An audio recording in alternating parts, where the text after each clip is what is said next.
siyang energy. So guys, ayun nga, galing nga kami kanina sa motorcycle show sa World Trade Center, Metro Manila. And yun kasi yung pinaka-inaabangan na date ni Ace kasi nirelease na kasi ni Kymco. Nirelease na kasi ni Kymco yung Moto KRV Moto 180. So, papakita namin sa inyo kung ano yung mga nakuha sa ito.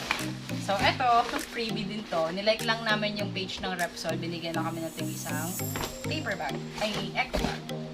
Tapos, ang entrance kasi doon is 100 pesos. Meron ng raffle ticket and then binigyan din kami ng mga ganitong catalogs, magazines, and some stickers. Ito,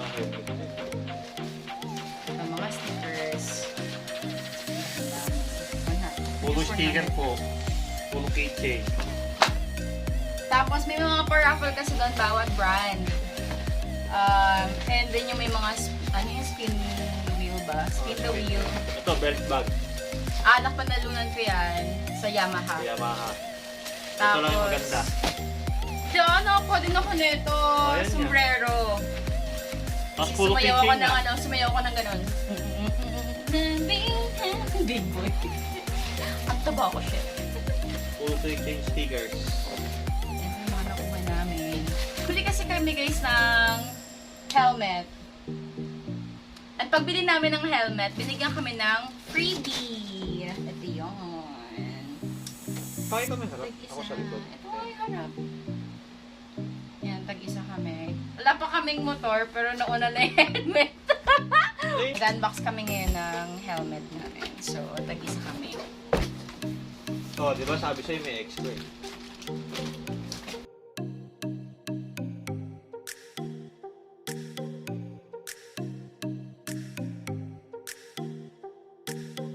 So, alam nyo na guys, ang kulay ng akin is pink. Gusto ko nga sana is plain pink, tapos gusto ko lagyan siya ng mga sticker na mermaid. Tapos sabi niya, ano ba yun? Mermaid na naman. Olive lang. Ayan yung aking helmet. Sobrang laki ng ulo ko. Extra large yung nakuha ko sa isa. Pakita mo yung bibig sa'yo.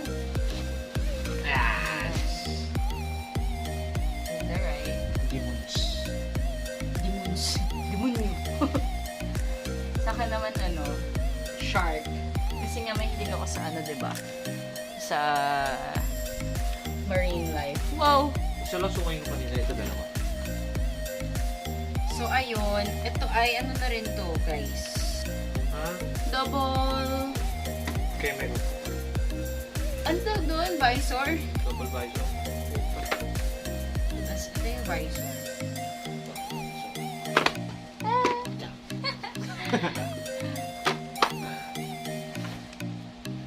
So, excited na kami. Excited na kami magkaroon ng motor. Anytime soon, kukuha na kami ng motor. Kukuha na si Baby. Kasi sabi niya, gusto niya sa anniversary namin, makakapag-rides na kami. Hindi pa naman nata po pwede kasi. Pero matagal kasi yung process ng motor, diba? So, Oo, feeling yes. ko, pagkuha namin ng motor ng May kasi yung anniversary namin. Hindi ka rin kami makakagala. So, baka mag-commit lang kami. Anyways, ayun lang guys. Thank you sa panonood. Excited na kami sa pagkakaroon namin ng motor and pagkakaroon ng rides together. Babay ka na. Actually, dati siyang bakla. Tapos ako yung dating lalaki. Thank you guys.